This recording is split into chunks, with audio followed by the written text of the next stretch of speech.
এই ভোটার বাতিল হলে প্রধানমন্ত্রীও অবৈধ, একটা বাদ পড়লে 1 লক্ষ বাঙালিকে নিয়ে ঘেরাও করার হুঁশিয়ারি দিলেন অভিষেক বন্দ্যোপাধ্যায়।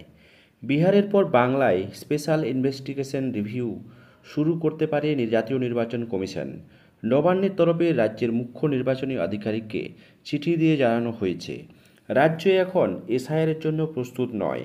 এবার বাংলায় ভোটার তালিকা সংশোধন নিয়ে বিজেপি ও নির্বাচন কমিশনকে নিশানা করলেন তৃণমূলের সর্বভারতীয় সাধারণ সম্পাদক অভিষেক বন্দ্যোপাধ্যায়। তিনি প্রশ্ন তুললেন, যে প্রক্রিয়া সম্পন্ন করতে 24 মাস সময় লাগে তা এক সময়ে 1 মাসের মধ্যে কি করে সম্ভব।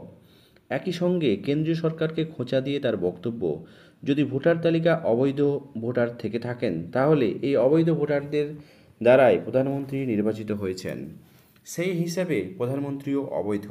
শুক্রবার দিল্লি থেকে কলকাতা বিমানবন্দরে নেমে সাংবাদিকদের মুখোমুখি হন অভিষেক। সেখানে ভোটার তালিকা সংশোধন প্রক্রিয়া নিয়ে কমিশন ও বিজেপির বিরুদ্ধে সরব হন তিনি। বিজেপিকে তোপ দেগে তৃণমূলের সর্বভারতীয় সাধারণ সম্পাদক বলেন, 2014 সালে কেন্দ্র ক্ষমতায় আসার পর থেকে প্রত্যেক নির্বাচনে বিজেপি বাংলায় হেরেছে। এখন এত শ্রম দিয়ে এত নিত্য যাতায়াত করে কোনো লাভ নেই। মানুষ ভোট দিলে তো বিজেপির বিপক্ষে দেবে, এটা বিজেপি দেখেছে। তাই ভোটাধিকার কেড়ে নেওয়ার একটা কৌশল হচ্ছে এসআইআর। ইয়েস স্যার বলে নির্বাচন কমিশনের মতো একটা প্রতিষ্ঠানকে যারা বিক্রি করে দিয়েছে, আমরা তাদের বলছি নো স্যার, এসআইআর বাংলায় হবে না। এই চুপি চুপি ভোটার কারচুপি আমরা বাংলায় করতে দেব না। আর এসআইআর নামে একটি মানুষের ভোটাধিকার যদি বাদ যায়, নির্বাচন কমিশন ঘেরাও করব 1 লক্ষ বাঙালি নিয়ে। এদের ক্ষমতায় থাকলে আটকে দেখাবো। বিজেপির কথা ইশারায় কমিশন কাজ চলছে বলে অভিযোগ করেছেন তিনি। এসআইআর নিয়ে আলোচনার জন্য তিনি লোকসভার অধ্যক্ষ ওম বিড়লাকে আবেদন জানিয়েছেন। অভিষেক বললেন, আমরা চাই সংসদ চলুক, কিন্তু কেন্দ্রের নিশ্চয়ই কিছু লুকানো আছে, তাই তারা আলোচনা চাইছেন না। এরপর তিনি বলেন, এসআইআর প্রক্রিয়া করতে 2 বছর সময় লাগে, সেটা 1 মাসে কিভাবে করবেন।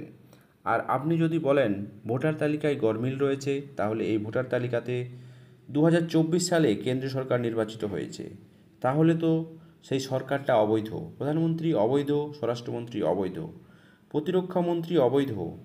এই সাংসদের ভোটে আবার রাষ্ট্রপতি উপরাষ্ট্রপতি নির্বাচিত হবেন, তারা অবৈধ। পুরো দেশটাই তো অবৈধ রাজ চলছে। অভিষেক বলেন, এসআইয়ের যারা দিনে আনে দিনে খায়, সেই গরিব মানুষের নাম সবার আগে বাদ যাবে। গত ইন্ডি জোটের বৈঠকে থাকা নিয়েও তিনি বলেন, আমাদের অবস্থান খুব স্পষ্ট, তৃণমূলের জন্য যদি কেউ 1 পা হাঁটে, তৃণমূল তার জন্য 1 পা হাঁটবে। কিন্তু আমাদের গুরুত্ব হচ্ছে বাংলা, বাংলা ভাষাকে যেভাবে বাংলাদেশি বলে দেওয়া হচ্ছে, আমাদের সমর্থন যারা 1 পা হেঁটেছে আমরা তাদের জন্য হাঁটব।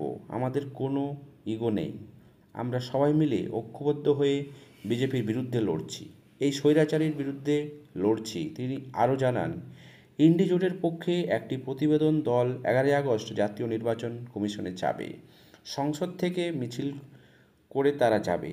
আমার পূর্ব নির্ধারিত কর্মসূচি থাকায় যেতে পারবো না, তবে সেখানে তৃণমূলের প্রতিনিধিরা থাকবেন।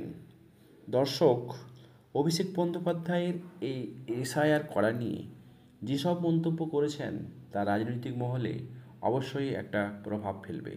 আপনাদের মতে অভিষেক বন্দ্যোপাধ্যায়ের এই ধরনের যুক্তি কতখানি কার্যকর, অবশ্যই আপনারা কমেন্ট বক্সে কমেন্ট করবেন। চ্যানেলে নতুন হলে সাবস্ক্রাইব করে পাশে থাকবেন।